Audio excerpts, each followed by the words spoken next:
താങ്കൾ ഈ ബാബുര ക്ഷേത്രം അവിടെ വരുന്നതിനെ, എരുമേലിയിൽ വരുന്നതിനെ അനുകൂലിക്കുന്നുണ്ടോ? ഇത് മതസൗഹാർദ്ദത്തിന് തിരിച്ചടിയാകുന്ന ഒന്നാണോ ഇപ്പോൾ ഹിന്ദു സംഘടനകളുടെ ഈ നീക്കം?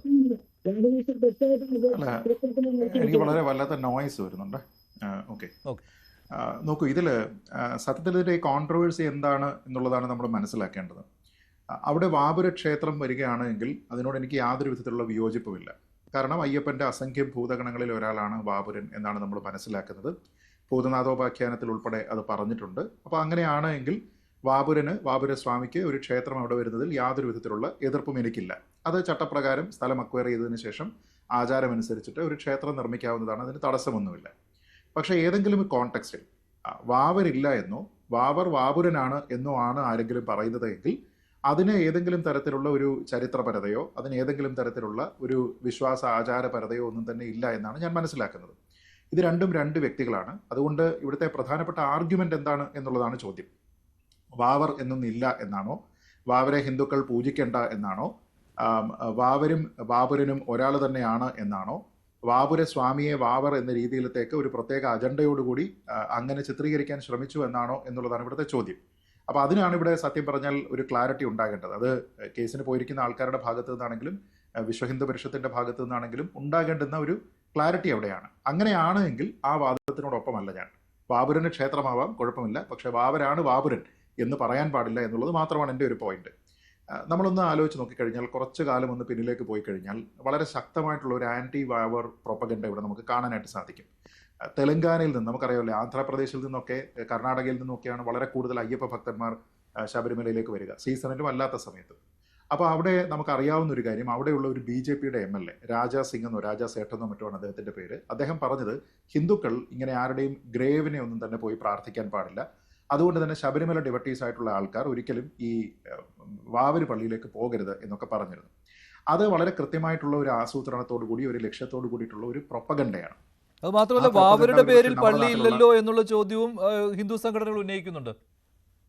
അല്ല, നോക്കൂ, ഇത് വാവര് പള്ളി എന്ന് പറയുമ്പോൾ ഇപ്പോൾ നമുക്ക് വിശ്വാസപരമായിട്ട് അദ്ദേഹം പറഞ്ഞിരിക്കുന്ന ഒരു കാര്യം ശരിയാണ്. കാരണം മുസ്ലിങ്ങളായിട്ടുള്ള ആൾക്കാരെ സംബന്ധിച്ചിടത്തോളം അവരതിൽ ആരാധിക്കുന്നത് അള്ളാഹു എന്ന് പറയുന്ന ദൈവത്തിനെയാണ്. പിന്നീടുള്ളത് പ്രവാചകനായിട്ടുള്ള മുഹമ്മദാണ്. അതിനപ്പുറത്തേക്ക് അവർ ഏതെങ്കിലും ഒരു വ്യക്തിയെ ആരാധിക്കുന്നു എന്ന് എനിക്ക് തോന്നുന്നില്ല. ഞാൻ മനസ്സിലാക്കിയിരിക്കുന്നിടത്തോളം ഇസ്ലാം മതത്തിൽ അങ്ങനെ ഒരു വിശ്വാസമുണ്ട് എന്ന് എനിക്ക് തോന്നുന്നില്ല. അതുകൊണ്ട് തന്നെ ഒരു പള്ളിയും വാവർക്ക് ഡെഡിക്കേറ്റഡ് ആയിട്ട് ഉണ്ടാകണമെന്നുമില്ല. പക്ഷേ ആ പള്ളി വാവര് പള്ളി എന്നാണ് അറിയപ്പെടുന്നത്. ആ പള്ളിക്ക് ചിലപ്പോൾ വേറെ പേരുണ്ടായിരിക്കാം, പക്ഷേ വാവര് പള്ളി എന്നാണ് അറിയപ്പെടുന്നത്. അയ്യപ്പൻ്റെ ആ ഒരു ലെജൻഡുമായി ബന്ധപ്പെട്ട് അഭേദ്യമായിട്ടുള്ള ഒരു ബന്ധം വാവർക്കുണ്ട് എന്നും അത് 1-2 ദിവസത്തേതോ 10-20 കൊല്ലത്തേതോ അല്ല, നൂറ്റാണ്ടുകളായിട്ടുള്ളതാണ്.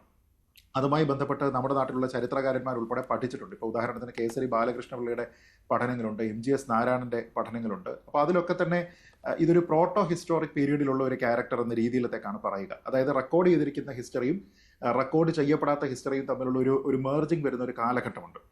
നമ്മൾ ഈ പറയുന്ന 10-ാം നൂറ്റാണ്ട്, 11-ാം നൂറ്റാണ്ട്, 12-ാം നൂറ്റാണ്ടൊക്കെ ഏകദേശം അങ്ങനെയുള്ള ഒരു കാലഘട്ടമാണ്. അപ്പോൾ ആ സമയത്തുള്ള ഒരു ഹിസ്റ്റോറിക് ഫിഗർ ആണ് എന്ന് വ്യാഖ്യാനിക്കാവുന്ന, എന്നാൽ അതിലേക്ക് കുറേയധികം ലെജൻഡിൻ്റെ പാർട്സ് ഉള്ള ഒരു ക്യാരക്ടറാണ്. അപ്പോൾ അങ്ങനെ ആകുമ്പോൾ അയ്യപ്പനുമായി ബന്ധപ്പെട്ട് അയ്യപ്പൻ്റെ കഥകളുമായി ബന്ധപ്പെട്ട് ചരിത്രപരത അന്വേഷിച്ചിരിക്കുന്ന നിരവധി ആൾക്കാരുണ്ട്. MGS നാരായണൻ ഉൾപ്പെടെയുള്ള ആൾക്കാരുണ്ട്. അപ്പോൾ അതിൽ തന്നെ കേസരി ബാലകൃഷ്ണപിള്ളയുടെ പഠനം അനുസരിച്ചിട്ട് ഇദ്ദേഹം ഒരു മുസ്ലിം അല്ല എന്ന് പോലും പറയുന്നുണ്ട്. ഇദ്ദേഹത്തിൻ്റെ ഒറിജിൻ ബാബിലോണിലാണ്.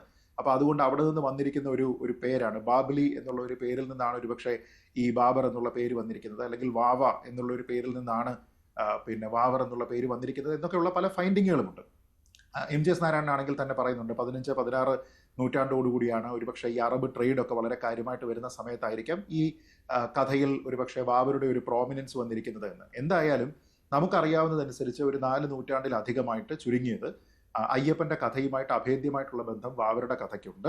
അതുകൊണ്ട് തന്നെ അയ്യപ്പനെയും വാവരെയും ഒരേപോലെ തന്നെ സഹോദര തുല്യരായിട്ടാണ് ഈ അവിടെ പ്രാർത്ഥിക്കുന്ന ആൾക്കാർ, വിശ്വാസികളെല്ലാം തന്നെ കാണുന്നത്. ഏറ്റവും ചുരുങ്ങിയത് ഹിന്ദുക്കൾ അങ്ങനെ തന്നെയാണ് കാണുന്നത് എന്നുള്ളതിനെ പറ്റി എനിക്കറിയാം.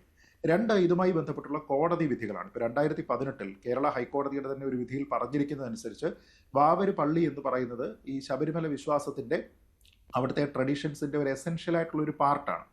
അതിൽ നമ്മുടെ മതപരമായിട്ടുള്ള വിശ്വാസത്തിന് പുറമേ നിൽക്കുന്ന ഒരു കാര്യമല്ല.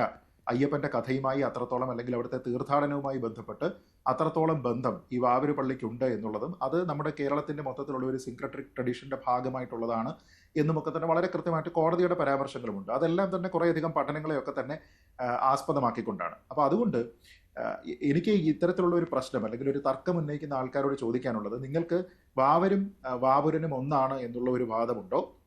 വാപുരൻ എന്ന് പറയുന്ന ആളിനെ ഒരു റിലീജിയസ് അജണ്ട വെച്ചിട്ടോ മറ്റെന്തെങ്കിലും ഒരു പ്രത്യേക താല്പര്യപ്രകാരം ആരെങ്കിലും ഒരു മുസ്ലിമായിട്ടുള്ള വാവരായിട്ട് ചിത്രീകരിക്കാനായിട്ട് ശ്രമിച്ചു എന്നുള്ള ഒരു വാദമുണ്ടോ?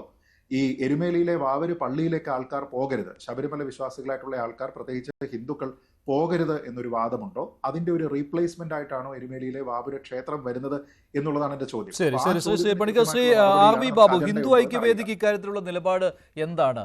ഈ വാപുരൻ തന്നെയാണ് വാപുരനെ വാവർ ആക്കിയതാണ്, അങ്ങനെയാണോ?